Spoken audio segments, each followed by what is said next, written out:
Bonjour à tous! Hello everyone! Magandang araw sa inyong lahat. Welcome to our podcast, Pinay Wiwi. We are a group of Filipino wives living in France who aims to share our experiences. Je m'appelle Kim. Je m'appelle Anna. Je m'appelle Jenny. Je m'appelle Dani. Je m'appelle Rosa. And we are the hosts of Pinay Wiwi. Living on a different country is never easy. You are out of your comfort zone. Paano nga ba namin nakayanan na mag-adjust lalong-lalo na dito sa bansa ng France? Iba ang lengguwahe, lifestyle at kultura nila. Ano ba ang mga ginawa namin upang ma-adapt namin ang pamumuhay dito? Kaya mo din ba umalis sa bansang kinalakihan mo at manirahan sa ibang bansa? Ngayong nandito na tayo sa France, kamusta naman ang mga buhay-buhay natin? Mga nakapag-adjust na ba tayo? At alam ko, lahat sa atin ay nahirapan dahil bago sa atin yung tumira dito. At ngayon, yan ang ating pag-uusapan. Sis Kim, kamusta naman yung pag-a-adjust mo dito simula nung dumating ka kahit ngayon? Unang dating ko dito talaga sa France ay nung nagpakasal ako nung 2021. So, wala akong kaalam-alam na French. So, laging yung husband ko yung taga-translate. And yung pag makikipag-usap ako sa mga in-laws ko, laging sign language, laging oui, kahit hindi ko naiintindihan. So, nung pagbalik ko na dito last year, medyo may konti na akong alam kasi gumagamit ako ng Duolingo. Yun yung ginagamit ko sa pag-aaral ng French. Hindi ako nagse-self-study kasi tinatamad ako pag sa Pilipinas, nakakatamad mag-self-study. Really? Parang hindi nakaka-motivate mag-aral. So, Duolingo lang yung ginagamit ko. And, ayun, alam naman natin na kapag nandito ka sa France, kailangan natin mag-aral ng French language. So, napakahirap. Yung English nga, hindi ko ma-fluent. French pa kaya. So, ayun. Pero, ngayon naman, okay naman na nakakapagsalita na rin kahit papano. Kamusta naman yung parang everyday life mo? Yung everyday life ko, lagi lang ako nasa bahay ngayon. So, sobrang busy lang mag-aral.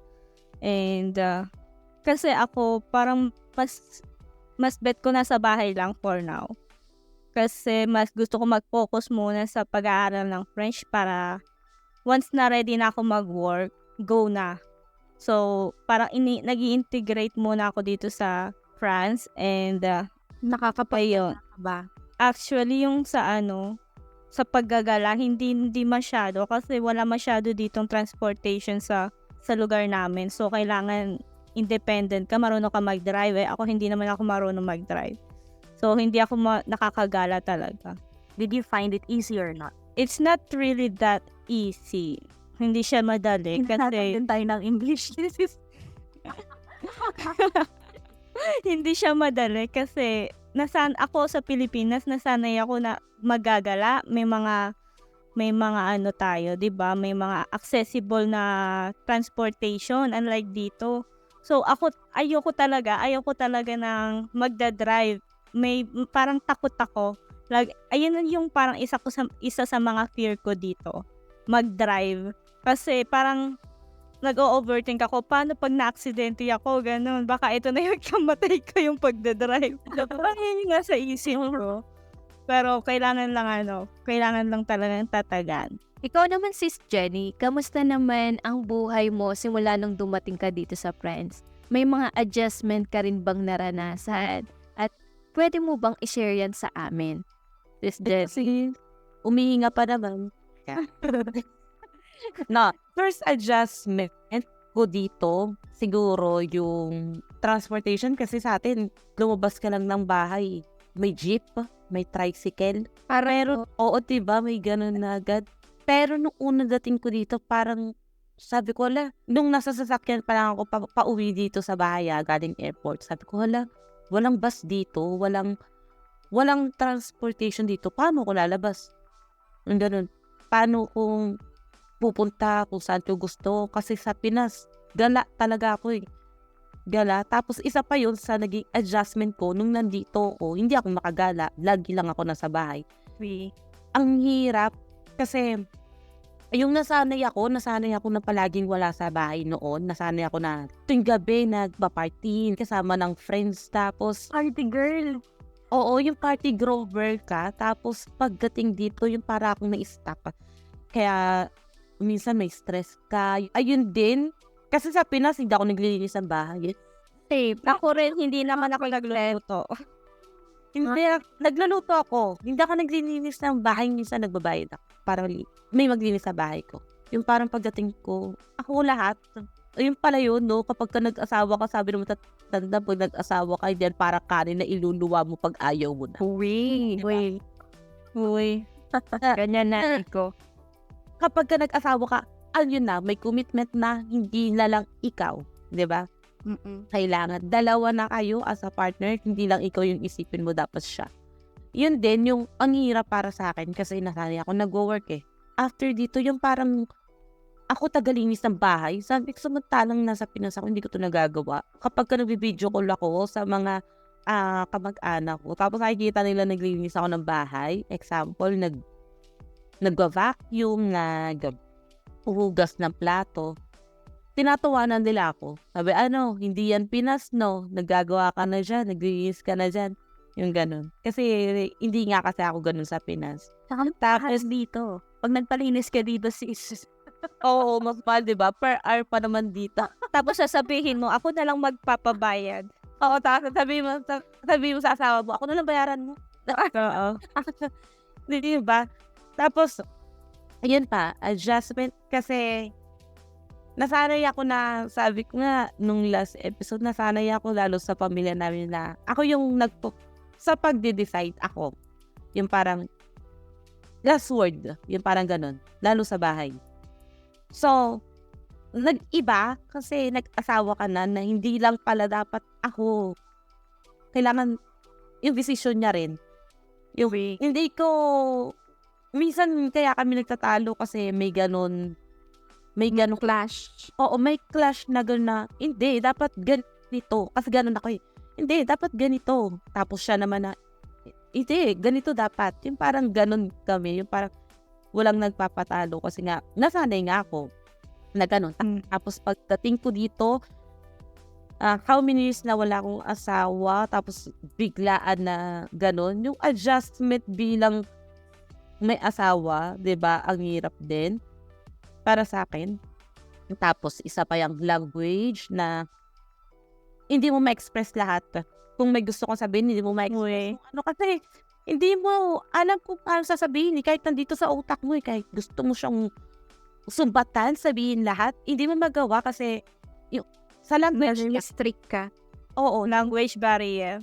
kaya minsan, yung may gusto kong sabihin na hindi mo masabi, maiiyak ka na lang. Diba kasi, dapat masabi ko to gusto ko itong sabihin kasi diba, ang bigat dito. Kaya paano ko to sasabihin? Hindi ko nga alam kung paano sabihin. Diba? Nung unang dating ko dito, ganun din.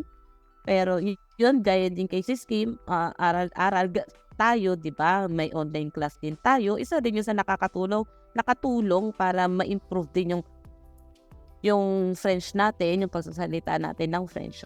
After sa lifestyle yon, sa lifestyle naman, mahilig kasi ako maggala. Medyo na-disappoint lang ako dito kasi ang aga nagsasara ng mga mall. Kasi sa Pinas, diba, hanggang 10. Hanggang 10. At weekend, mga sarado. Yun, Nasa weekend. May sari-sari store. ang dami store sa atin, lalo na food stall. Wala pa namang street food dito. Dito walang street food, walang food stall na meron, kaya lang ang layo, parang kailangan pa talagang mag-drive bago pumunta ron. Hindi mo kain lang lakarin, di ba? Pero yung adjustment na, yung mo na lang din matatanggap lalo pag patagal na Kasi pag iisip mo, Masasanay din. kailangan mo na lang din tanggapin. Kasi kapag hindi mo tinanggap at inisip mo ng inisip, ikaw lang din yung mahihirapan. Diba? Kaya doon na lang tayo sa processing na tanggapin na lang natin, wala naman na tayong magagawa Diba? Kaya medyo, yun yung nagpapagaan ng loob. Okay na, sanay na ako. Acceptance ka na. Oo, acceptance ako. Okay, Acceptance stage. Oo, okay lang, sanay na ako dyan. Ikaw naman, Sis Danny, kamusta naman yung pag-a-adjust mo dito sa France? Sa akin siguro ako yata yung pinakabago sa inyo dito. So, wala pa akong 1 year dito sa France. And to be honest, it was really hard. Until now, nandun pa rin sa adjusting phase. Siguro hanggat hindi ko na-master yung language, mag-a-adjust pa rin. Uy. Explain me. Ano nga ulit sa English? Express. Mag-express. Mag-express. Yun yung isa sa pinakamahirap na part. Actually, yung adjustment sa asawa, since tumira naman din kami ng matagal sa Pilipinas, so kilala ko na siya. Hindi naman sobrang kilala kasi iba yung tao pag nasa ibang bansa. Iba yung tao pag nasa sarili niyang bansa. Agree kayo dun? Agree. Diba? So, iba rin siya dito. So, pero konti na lang yung changes. Kasi, naman kami, nagko-complement naman kami. Kapag hindi niya kayang mag-adjust, ako yung nag-adjust. Pag di ko kaya, siya yung nag-adjust. Ganon. Pero, isa sa pinakamalaking adjustment is yung tumira kami sa in-law ko. Sa mother-in-law ko.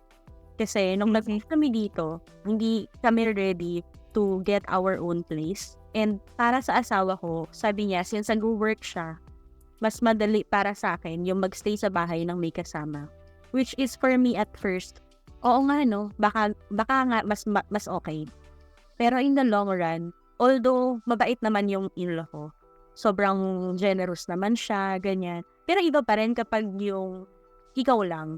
Kasi pag may kasama kang in-law na syempre na sila, late stage na sila in life, very excited sila to explore things with you, very excited sila na to meet their friends kasi kakaalis lang nila sa work, parang work life. So, ito na yung part after retirement, minimit na nila yung mga friends nila, ganyan. So, ako, para akong na-culture shock kasi hindi ako ganun sa Pilipinas introvert ako. Nasa loob lang ako ng bahay. Pag nasa bahay lang ako, walang kumakausap sa akin. Minsan yung sabi nga nila sa Pilipinas, yung tengang kawali. Yung naririnig mo pero hindi mo pinapansin. Ganun kasi ako, which is very hard na gawin dito. Kasi parang, pag tinanong yan, hindi ka ba nakikinig? Paano mo i-explain yung sarili ko in French?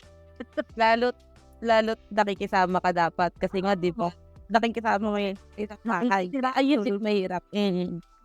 So, yun, kailangan mong i-consider. Tapos may mga, may mga ways sila sa loob ng bahay na hindi ako sanay gawin. Yun, parang sa amin, okay lang naman na okay lang na kumain na ako ng nakakamay, kumain ako na nakataas yung paa. Pero pag may kasama ka ibang tao, parang nakakahiya. Uy, parang yung kilos mo, restricted yung kilos mo. Ayun din yung mahirap kapag kasama lalo yung in-laws. Can relate. Tumira din kami sa in-laws ko. Pero at least ngayon, nakabukod na. Yun din yung gusto ko. Bumukod kami. Siguro, within this year. Pero, tingnan natin ang mangyayari sa susunod na kabanata. Charot. Ayun. Yun yung first adjustment na mahirap. Yung living with in-law.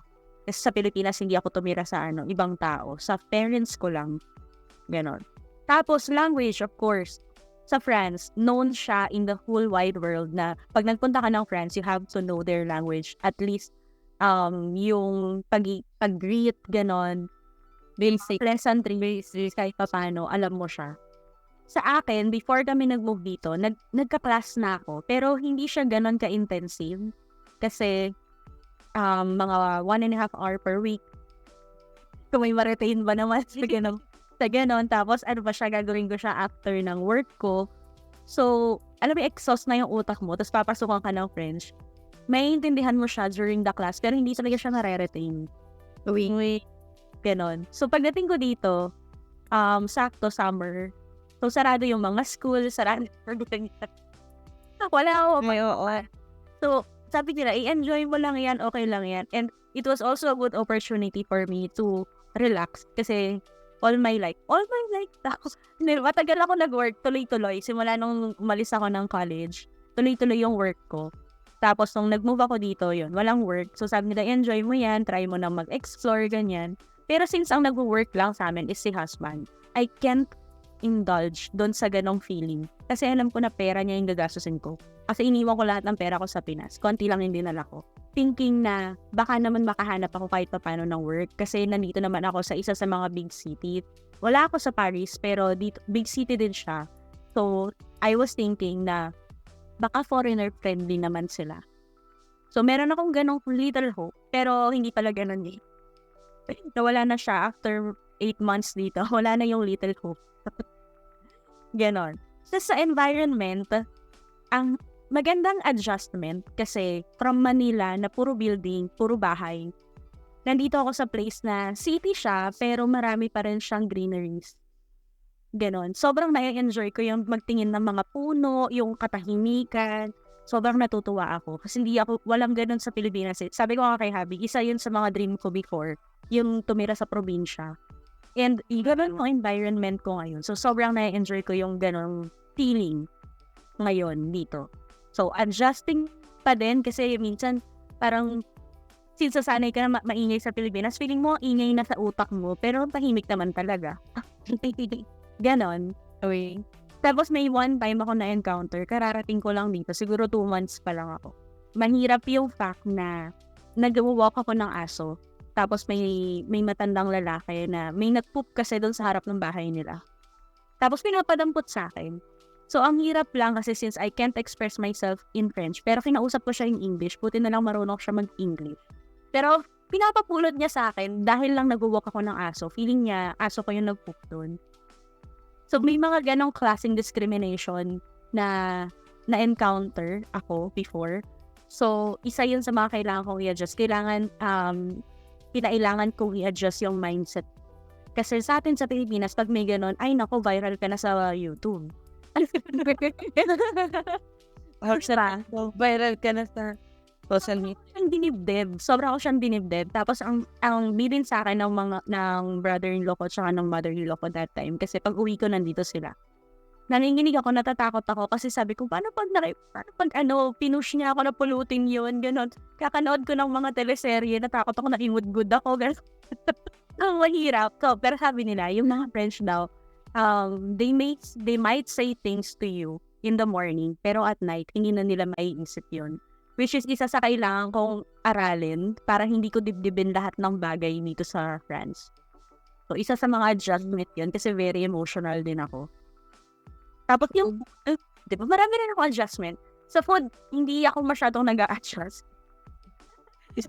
Same, rice every day. Food yan, ako. Ang adjustment ko is yung nagluluto ako. Dati sanay ako, nagigising ako, kung ano pa naginipa ko ulam. Yun yung nakahain. Ganon kami sa bahay. Parang natutulog pa lang ako, alam na ng tatay ko kung anong lulutuin niya.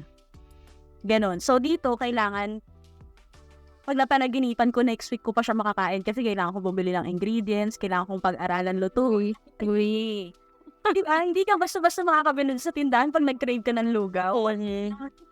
Kaya yun, tapos sariling sikap tayo. true, lahat dito sariling sikap. Kaya pala sabi nila, yung mga artista sa Pilipinas na pag tumira ka daw sa ibang bansa, doon nila natutunan kung paano maghugas ng pinggan, kung paano kasi kahit mayaman sila sa Pinas, pagdating sa ibang bansa, it doesn't work like Dependent sila. May dishwasher naman. Pero hindi pa rin lahat na pwede dun. Oo nga. Ayun. Tapos sa career, ayun, mahirap siya. Yun nga, nabanggit ko kanina na ang tagal kong nag-work, tapos biglang ngayon, hindi ako nag-work, so walang income. Sanay ako na pagdating ng payday, nagbabayad ako ng online na shopping, gano'n. Ako, nadala ko yan dito. Ako, hindi ko siya pwedeng gawin kasi nahihiya ako na gumastos. Ganon, kasi hindi pa ako nag-work. Sabi ko sa kanya ako mag-order kapag may work na ako. Ayun, 8 months na ako nag-order. Charot. Totoo ba? Ay, nagpaparinig sa asawa si Sis Nani. Hindi, wala siya dito. Asan na daw? Yun lang naman yung mga adjustment. Yun lang, ang dami. Pero kasi talaga, mahirap siya. Kung bakit na nag-book sa France, consider all those things. You have to be strong and courageous. Hindi pwede lalampa-lampa at weakling. True. Huwag mo naman sila takutin, sis. Lakas ng loob. Ready lang. Kailangan nila ng baon. Kailangan mo rin ng shift of mindset. Which I think isa sa una kong nakitaan nun dito sa atin is si Sis Ana when she created the group. Parang she shifted yung mindset na if I can do this, I can do it. So can you share something about that, Sis Ana? Kung paano naman ikaw nag-adjust dito sa friends when you're wrong? Ako, nung pag sinabing adjustment nung una, sobrang hirap. Kasi, una, buhay ko sa Pinas is panay trabaho lang ako. Eskwela, teacher, kahit nasa bahay, dadali mo yung trabaho, mag-check ka ng mga test paper, 'di ba? May mga hinahabol kang deadline. Ganun yung buhay ko nung nasa Pinas ako. Kaya si mama lagi, 'di ba? Siyempre, ako teacher, alam niyan busy ako. Hindi ako naglilinis ng bahay. Sabi ko ni Sis Jenny na, trabaho lang, 'di ba? Ako, gigising na lang ako, naka-ready na yung pagkain. And then yung mama ko maglalaban ng damit ko. Naka-ready na lahat. Kasi ako yung nagpo-provide sa bahay namin. And naintindihan yun ng mama ko. Kaya si mama nakasupport sa akin. And nung pumunta ako dito, ang laki ng adjustment. Kasi sabi nga ng mama ko, matututunan mo na maglinis ngayon ng bahay. Kaya nung nandito ako, hirap ako sa pag-a-adjust. Lalo sa pagdating sa bahay. At eto pa, yung asawa ko is, sabihin na lang nating, sobrang linis sa bahay. Matikuloso. Yun yung isa sa mga adjustment naming dalawang mag-asawa. Kasi sa culture dito sa France, asawa ko lumaki na parang malinis, marunong siya sa bahay kasi yung biyanan ko, ganun yung tinuro. Ako, baliktad. 'Di ba? Baliktad kami. Ako, trabaho lang. Siya kasi balance. Yun, ang laki ng pag-adjustment na kailangan maglinis ng bahay, wala akong trabaho, 'di ba? Eto pa, naglilinis na ako pero hindi pa rin sapat. Alam niyo 'yon? Naglinis naman na ako yung mga unang adjustment. Yun yung daming nag-aano kami, nagtatakot. Yung konting alikabok lang. Parang medyo hirap ako sa adjustment nung una, lalo sa aming dalawa kasi napaka-manyak. Alam niyo yung manyak sinasabi? Oo. Ang tawag nila dito manyak. Ano manyak? Iba iba yung meaning nila dito, di ba? Sabi na.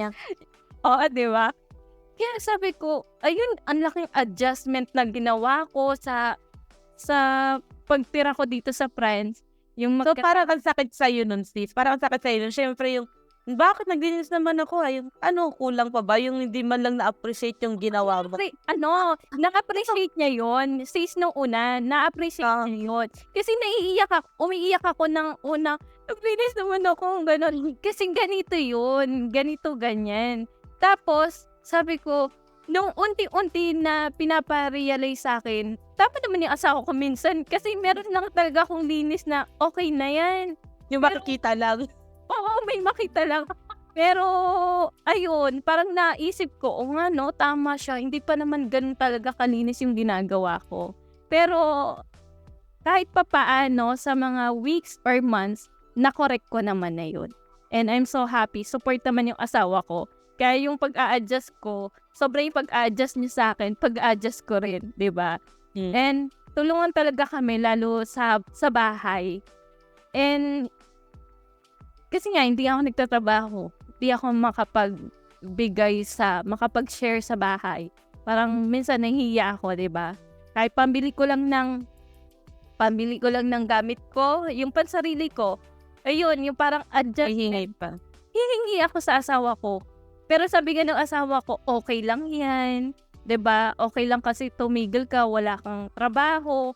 Kaya nga, 'di ba, soon magkakatrabaho ka. Kaya ngayon, support ang asawa ko. Sabi niya kasi mag-aral ka ng language. Iyan yung mahalaga. Sa asawa ko, wala akong problema sa language. Naging struggle ko yung sabianan ko. Kasi nung time na dumating ako dito, alam ko at ramdam ko na hindi pa ako tanggap ng biyanan ko. Na, kasi naiintindihan ko siya, sino ba naman ako? Nakilala lang ng anak niya sa online. Hindi pa niya nakikita, tapos pinakasalan agad ng anak ko. Siyempre, may part doon sa side ko, sa side niya, na may mga negative people na syempre mag-iisip, sino yung babae na yan? Tapos, ang bilis pa, di ba, ng namin, transition from pagkilala, kasal agad. Kaya, naiintindihan ko yung biyanan ko kung parang feeling ko or nararamdaman ko na hindi pa kami okay noon. Unti-unti, kasi sino ba naman ako bigla akong pumasok sa eksena sa buhay nila, di ba? Tapos, lalo pa yung biyanan ko, hindi nag-i-English. Ang salitaan niya, French talaga. Kaya nung time na yon, sobrang adjustment na gumagamit ako ng Google Translator. Nagsasalita ako by English, tapos yung Google Translate, siya yung nagsasalita sa biyanan ko ng French. Diba? Nag-i-English ako, tapos yung phone ko yung nagsasalita para sa akin doon sa biyanan ko. At hindi ko alam sa mga unang weeks ko dito, na nalaman ko na parang yung biyanan ko parang nami-misunderstand niya yung sinasabi ko. Na parang doon talaga naiyak ako. Nagkaroon kami ng conflict lalo sa language. Kaya after noon talagang nag-aral talaga ako kahit yung basic lang para mas maintindihan ako ng biyanan ko. Kasi ang hirap ng pag-a-adjust lalo sa kanya. Oo sis, yung adjustment mo sa in-law mo, sa biyanan mo, start pa lang yun. And post ka sa mas malaking crowd, mas madaming opinions, mas madaming need intindihin. Okay. So, kailangan talaga ng tatag ng loob. So, Sis Rosa, ang tahimik mo, kala mo hindi ka namin tatanungin. Kala ko nakalimutan na. Ikaw. O kaya nga, di ba, naririnig ko yung mga stories ninyo. Parang, it's never easy talaga na pumunta ka sa ibang bansa, tapos nag-a-adjust ka, tapos malayo ka pa sa family mo, out of your comfort zone. So, same din sa akin, no? I think, until now, nag-a-adjust pa din ako. Not just sa language, kasi alam natin, universal yung language talaga pinag-a-adjust natin. Yung lifestyle, yung cultural differences, at saka yung mga traditions dito sa France, ibang-iba sa atin. Hindi lahat pareho. So, yung nangyayari sa akin, nung first dating ko dito, di ako lumalabas sa apartment. Aside na lang kung may schedule kami na pupunta kami sa isang lugar or bibisita kami sa in-laws ko. Pero nung unang dating ko talaga, nasa apartment lang talaga ako kasi natatakot ako lumabas. Baka kasi, di ba kasi marami dito yung manifestation dito sa France. Nung time din na yon, maraming manifestation at that time. So, hindi ako nalabas sa apartment kasi natatakot ako. Baka bigla silang may schedule dito sa lugar namin, dadaan sila, di ba? Tsaka, natatakot ako makipaghalubilo sa ibang tao kasi hindi pa ako fully equipped sa language ng French. At saka, pagkausap ko din yung family ni husband, hindi ako makapagsalita ng maayos kasi wala pa ako masyadong background. Yung alam ko lang, bonjour, yung mga greetings lang, yung mga oui, no. Yun lang pinaka-basic na alam ko sa French that time. Kasi before ako umalis ng Pinas, nag-aral ako ng French for basic greetings, basic knowledge lang ba. After nun, kasama ko na yung in-laws ko. Yung ginagawa ko, nag-i-English ako. Pero with hand gesture, yung mga hand sign na parang kakain ako, parang ganon. Pero may hand sign na kakain ka, parang oui. At saka, kung gusto mo ba to, tinuturo ko yung pagkain, parang ganon. Tapos, kasi si hubby, minsan lang siya mag-translate sa family niya. Kasi gusto niya, mag-effort din ako ba para maka-communicate ako ng maayos sa family niya. At saka yung parents niya din, mag-effort din na maka-communicate sa akin. So parang siya, mediator lang siya namin. Yung culture nila, iba din sa atin. Like, yung pleasantries sa pagkain, yung mga madaming culture shock. Yung greetings dito, di ba? Pag mag-greet ka ng tao dito, wala kang, sa mga, especially sa elders, hindi ka magsasabi ng, hello po, mga may po ba?